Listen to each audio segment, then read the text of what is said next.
National geo science awards 2024. So national geo సైన్స్కి సంబంధించి బేసిక్గా మనకి ప్రెసిడెంట్ ద్రౌపది ముర్ము గారు 2024 గాను అవార్డ్స్ అనేవి ఇవ్వడం జరిగింది.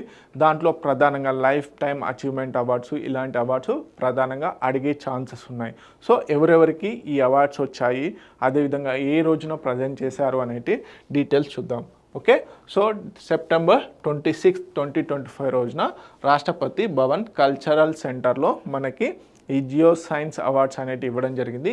ఓకే, ప్రెసిడెంట్ ద్రౌపది ముర్ము గారి ఆధ్వర్యంలో.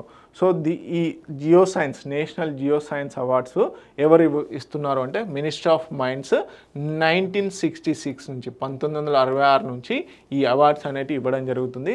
ఓవరాల్గా మొత్తం 20 జియో సైంటిస్టులకు గాను అవార్డ్స్ అనేవి ప్రకటించారు. ఓకే, దీంట్లో ప్రధానంగా లైఫ్ టైమ్ అచీవ్మెంట్ అవార్డ్ 2024 కనుక చూసుకున్నట్లయితే ప్రొఫెసర్ శ్యామ్ సుందర్ రాయ్ గారికి ఇవ్వడం జరిగింది. సో వీరి యొక్క కాంట్రిబ్యూషన్ కనుక చూసుకున్నట్లయితే సాలిడ్ ఎర్త్ ఎక్స్ప్లోరేషన్ జియో ఫిజిక్స్లో. ఓకే, అదేవిధంగా యంగ్ జియో సైంటిస్ట్ అవార్డు వచ్చేసి శ్రీ సుశోభన్ నియోగి గారికి రావడం జరిగింది. Okay, so tectonic evolution and mineral జెనెసిస్లో. నేషనల్ జియో సైన్స్ అవార్డ్స్ 10 వచ్చేసి మైనింగ్ టెక్నాలజీ, అదేవిధంగా applied geo sciences, ground water studies, strategic minerals ఏవైతే ఉన్నాయో వీటిలో రావడం జరిగింది. సో బేసిక్గా ఈ రెండు చాలా ఇంపార్టెంట్ మనకి. ఏది యంగ్ జియో సైంటిస్ట్ అవార్డు, అదేవిధంగా లైఫ్ టైమ్ అచీవ్మెంట్ అవార్డు ఎవరికి ఇచ్చారు అనేది ఇంపార్టెంట్.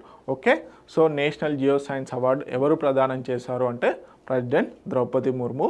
ఎవరు ఇనిషియేషన్ అంటే minister of mind from 1966. Okay, మొత్తంగా 20 అవార్డ్స్ ఇచ్చారు. దాంట్లో లైఫ్ టైమ్ అచీవ్మెంట్ అవార్డు, అదేవిధంగా యంగ్ సైంటిస్ట్ అవార్డు అనేది చాలా ఇంపార్టెంట్.